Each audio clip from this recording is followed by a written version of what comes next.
Madame, Monsieur, bonjour. Bienvenue dans l'information de la mi-journée sur RTI2. Allez, les titres. La photographie, cet art visuel qui consiste à enregistrer un sujet en image fixée, est un métier pratiqué de nos jours par plusieurs. Mais certains se démarquent et c'est le cas d'Alio, son portrait dans quelques instants. Dans la guerre entre Israël et le Hamas, après la fin de la trêve, Gaza replonge dans le cauchemar. Une fois de plus, soyez les bienvenus si vous nous rejoignez.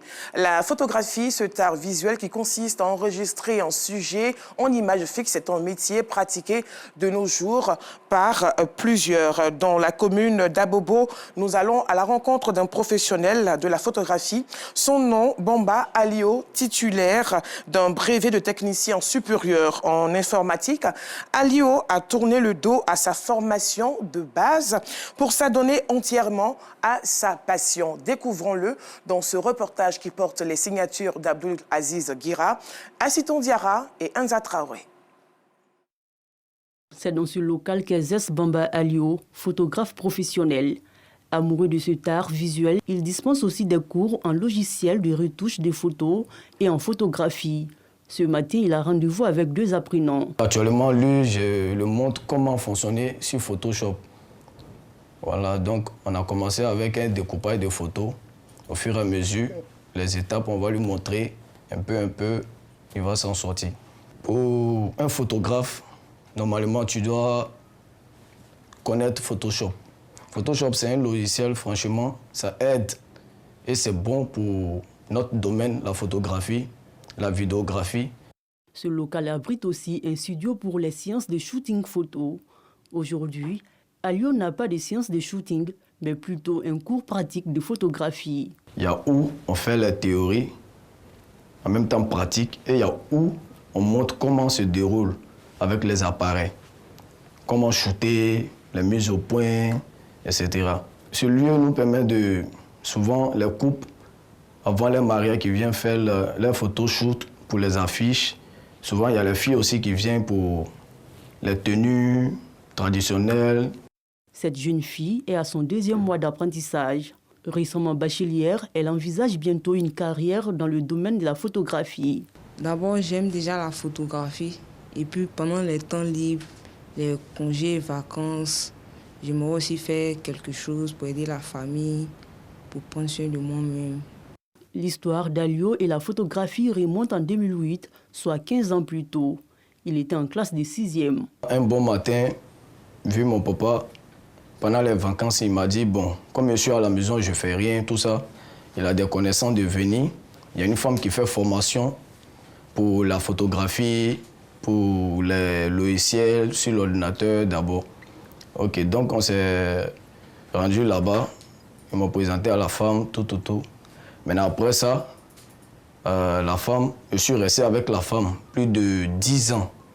Mais ça ne m'a pas empêché d'aller à l'école.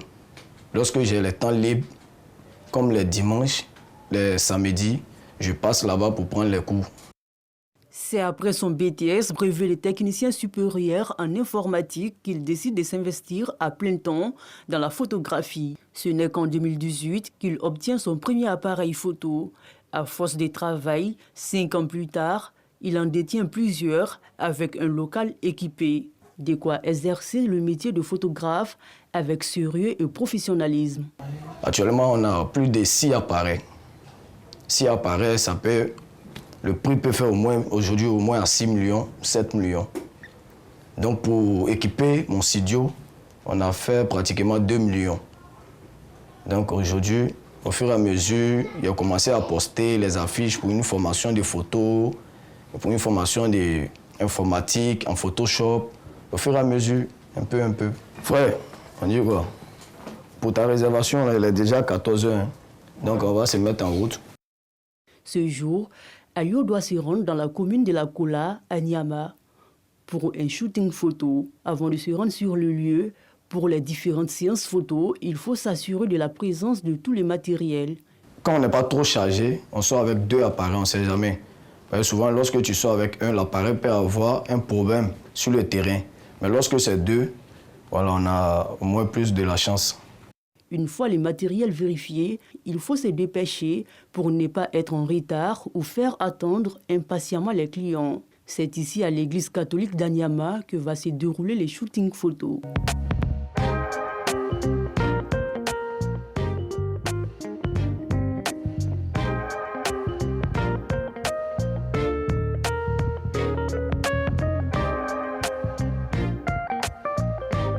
Si Aliou s'est fait accompagner par son collaborateur pour chaque séance photo, ce n'est pas fortuit. Lui, il vient pour les prises directement. Maintenant, moi, j'essaie de donner des positions aux clients parce que souvent, quand ils arrivent, ils n'ont pas seulement les positions. Parce qu'il y a les modèles photos. Quand ils viennent, ils ont déjà les positions, ils se donnent. Maintenant, il y a d'autres clients qui n'ont pas véritablement de position. Donc moi, je suis là, je les positionne. Et puis, par rapport à la lumière aussi, il me fait signe, je positionne la lumière. Parmi les clients d'aujourd'hui, des habitués, mais aussi des nouveaux qui sont à leur toute première expérience avec Aliou. On peut dire que c'est l'un des meilleurs photographes d'Abidjan. Hein. Donc il faut faire ton travail chez quelqu'un qui te donne toujours des bons résultats. Franchement, on dit à chaque fois, il nous donne des bons résultats. Voilà pourquoi non, chaque fois, quand il y a besoin de faire des photos, je le contacte en même temps. Un jour, j'étais en train de défiler sur Facebook. J'ai vu les pages. J'ai aimé les photos, franchement, parce que c'était bien joli, c'était réel. Donc du coup, aujourd'hui, j'ai décidé de venir faire. Aliou dispose d'une page Facebook où il publie les shootings qu'il a réalisés. Sur cette page, il cumule près de 40 000 abonnés. Fini les séances photos à l'église catholique d'Anyama, Aliou est de retour à son studio dans la commune d'Abobo. Ce passionné de la photographie doit honorer plusieurs autres rendez-vous. Mais il faut commencer à copier les photos là. Voilà, tu copies les photos, tu commences à travailler dessus.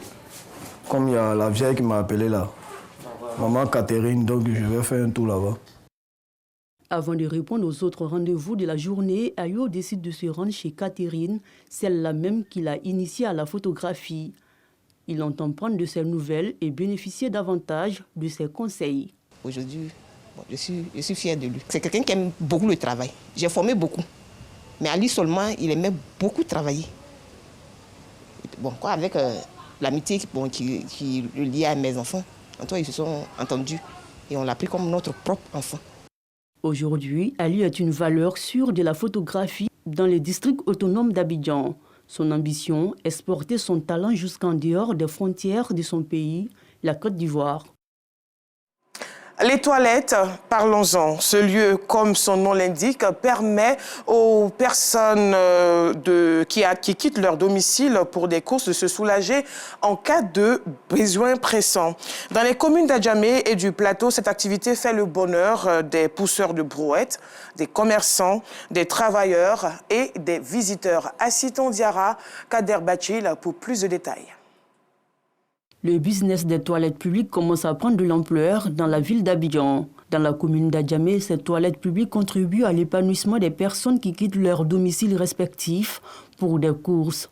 Ousmane est gérant des toilettes publiques depuis plus de 3 ans. Les gens qui viennent à Bobo, ils viennent pisser, les gens qui viennent laver à 100 francs, pisser 50 francs. Ces clients sont des pousseurs de brouettes, des commerçants et des personnes sans abri.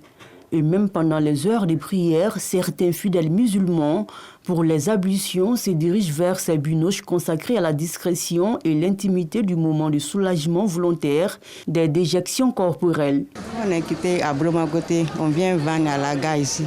Si on vient vendre ici, il est l'heure de prier, on peut prendre l'ablution ici. Comme il y a une mosquée devant là, donc on vient prendre l'ablution puis on s'en va prier là-bas. Donc ça nous aide beaucoup même. On vient laver ici, on prend l'ablution. Tu as dit pour venir ici, tu as envie de pisser, tu as tes besoins, donc quand ils sont là, ça aide. S'il n'y avait pas de toilettes publiques, c'était pour salir les rues. On allait pisser partout. Nolondejo Ousmane Al-Djouma, lui aussi gérant des toilettes publiques, lutte afin que ces cabinets restent le plus hygiéniques possible. Pour lui, le business des toilettes publiques nourrit son homme. Tous les jours, on lave douce. C'est vrai, un client est bien beaucoup. On gagne là. Ces clients profitent de la journée mondiale des toilettes publiques pour sensibiliser propriétaires et gérants de ces lieux d'aisance. On aimerait que les toilettes publiques soient propres. Voilà, parce que ça donne infection. Quand on vient au travail, on est obligé d'aller dans les WC publics. Donc si c'est propre, ça va nous arranger. Donc on suggère, en tout cas on propose que ceux qui ont des WC publics prennent soin pour que nous aussi on soit en bonne santé. À quelques kilomètres de la commune d'Adiamé, dans la commune des Affaires, au plateau, pour les visiteurs, c'est un ouf de soulagement que de voir certaines rues et ruelles des toilettes publiques. Souvent, il y a des besoins pressants qu'on ne peut pas trouver un cadre pour le faire, puisque le gouvernement a interdit qu'on les fasse dans les rues. Donc les toilettes publiques, c'est très important pour nous. Le conseil que je pourrais donner à ces gérants de toilettes publiques, c'est de prendre soin de leur cadre, parce que cela leur permettra aussi d'avoir plus de clientèle. Cela aussi leur permettra aussi de ne pas avoir de problèmes avec certains clients, exemple les femmes qui sont exposées à plusieurs maladies. La journée mondiale des toilettes publiques célébrée chaque 19 novembre vise à sensibiliser le public sur le rôle capital qu'elles jouent dans le quotidien des populations. Nous le savons tous, l'école permet à un individu de savoir lire, écrire et calculer, mais également mieux s'orienter et s'adapter à un monde numérique digitalisé et plus. Malheureusement, certains n'ont pas eu cette chance d'aller à l'école pour savoir lire, écrire et calculer. C'est le cas de presque la moitié de la population ivoirienne. Pour combler ce déficit, l'État de Côte d'Ivoire a inscrit l'alphabétisation dans son programme de gouvernement en l'associant à l'éducation nationale. Dans la région de la Maraoué, c'est le village de Goufla, dans le département de Goïtafla, qui a accueilli le lancement de la sensibilisation de l'alphabétisation. Reportage Théodore Zouzou, Clément Boko. Goufla, un village situé à une douzaine de kilomètres de Goïtafla, chef-lieu de département dans la région de la Maraoué. C'est ici que vit Vanessa, commerçante. Ne sachant ni lire ni écrire, elle est bien consciente de cet art. Mes parents m'ont mis à l'école, c'est moi, je ne suis pas partie. Je pensais que si tu t'en vas à Abidjan, là tu vas comprendre français, soit tu vas connaître papier aussi. Donc j'ai voulu d'aller derrière ma tante à Abidjan. Ça me fait mal maintenant. C'est mon enfant qui appelle et puis elle lit mes messages. S'il y a les gens qui doivent nous apprendre pour dire que non, oui, aujourd'hui je dois connaître papier, je vais lire mes messages moi-même, je vais le faire. Son vœu d'avoir une opportunité d'apprendre à lire et à écrire se réalise. C'est son village Goufla qui est choisi pour le lancement régional de l'alphabétisation dans la Maraoué, ce qui suscite la joie des populations à travers des prestations de masques et des danses.